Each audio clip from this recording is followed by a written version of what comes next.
Assalamualaikum warahmatullahi wabarakatuh. Kami izin mempresentasikan jurnal yang kami dapatkan, yaitu uji kuantitatif kadar zat besi dari tumbuhan kelakai dan produk olahannya. Ini kami akan membahas pengantar volumetri, hasil penelitian yang telah dilakukan, standarisasi baku primer, cara perhitungan, penentuan dan kadar sampel, dan kurva titrasi. Akan menjelaskan materi mengenai volumetri. Jadi, analisa volumetri merupakan analisa kimia kuantitatif yang dilakukan dengan cara mengukur volume suatu larutan standar yang dapat bereaksi langsung dengan larutan yang akan dianalisa. Pada PPT kami mengambil jurnal dengan judul Uji Kuantitatif Zat Besi pada Tumbuhan Belakai dengan Produk Olahannya. Nah, yang pertama yaitu pengantar volumetri. Uji kuantitatif dengan metode volumetri, yaitu titrasi permanganometri, dilakukan dengan pendekatan laboratorium yang dilakukan dengan serangkaian percobaan. Jurnal yang kami ambil ini menyatakan bahwa kadar zat besi pada tumbuhan belakai itu rata-rata dengan konsentrasi 3.285%, dan untuk produk olahannya seperti keripik itu, yang pertama dia dengan konsentrasi 2.235%, dan yang kedua yaitu dengan konsentrasi 1925% atau setara dengan 1925 mg per 100 gram. Baik, selanjutnya ada standarisasi baku primer, yaitu standarisasi KMNO4. Langkah pertama yaitu mengukur kurang lebih 200 mg asam oksalat yang telah dikeringkan pada suhu 110 derajat Celcius, dilarutkan dalam Erlenmeyer dengan Aquades sebanyak 100 ml. Yang kedua yaitu ditambahkan 7 ml asam sulfat, lalu dipanaskan pada suhu kurang lebih 70 derajat Celcius. Nah, langkah selanjutnya yaitu di dalam keadaan panas ditambahkan perlahan larutan dalam Erlenmeyer dengan KMNO4 0,1 N, diaduk hingga berwarna merah muda pekat. Nah, langkah ini dilakukan sebanyak 2 kali. Untuk perhitungannya akan dijelaskan oleh rekan saya. Terima kasih. Menurut Farmakope Indonesia edisi 4 tahun 1995, teknik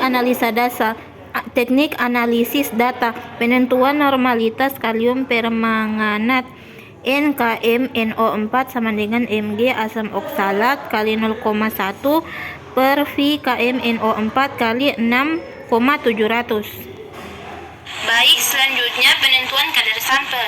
Dengan menimbang sebanyak 5 gram sampel, menghaluskan sampel dalam mortir hingga homogen menjadi bubur, lalu menambahkan Aquades secukupnya dan disaring dengan kain kasa.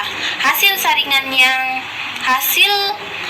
saringan dalam labu ukur 100 ml, lalu ditambahkan Aquades sampai tanda batas 100 ml dan kocok. Mengambil filtratnya sebanyak 100 ml, memasukkan ke dalam Erlenmeyer 250 ml dan memanaskan hingga mencapai suhu 70 derajat Celcius. Dalam keadaan panas, menambahkan perlahan-lahan larutan dengan Erlenmeyer dengan KMNO4 0,1 N sambil diaduk hingga warna merah muda yang selama 15 detik. Melakukan secara duplo, dilakukan pengulangan sebanyak 2 kali, menghitung kadar besi dalam sampel. Kadar sampel. Penentuan kadar sampel baku positif dan sampel. Kadar Fe persen sama dengan V T kali NT kali 28 kali Fb kali 100% per W kali 0,1.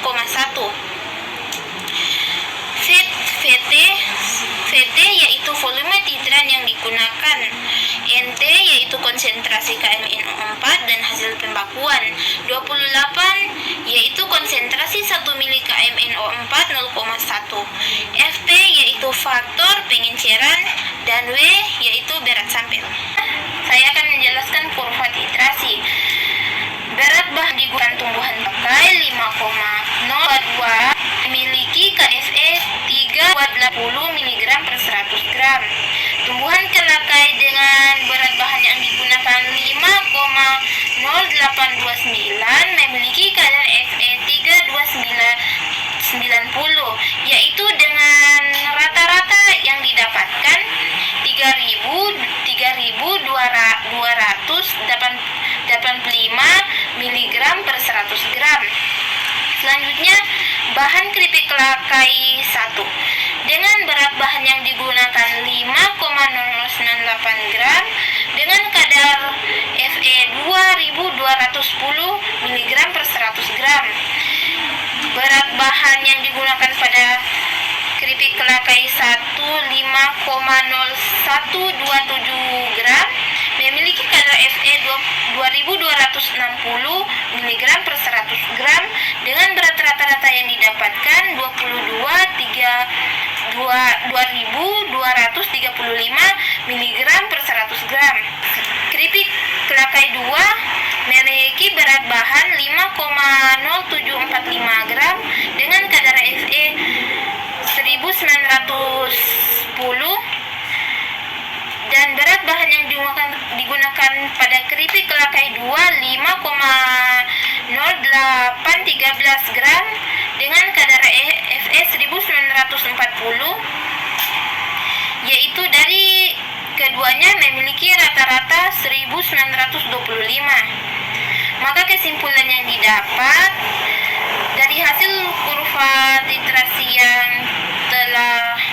yang telah disusun, yaitu tumbuhan kelakai memiliki kadar sampel paling teratas dan keripik kelakai 1 memiliki kadar sampel kedua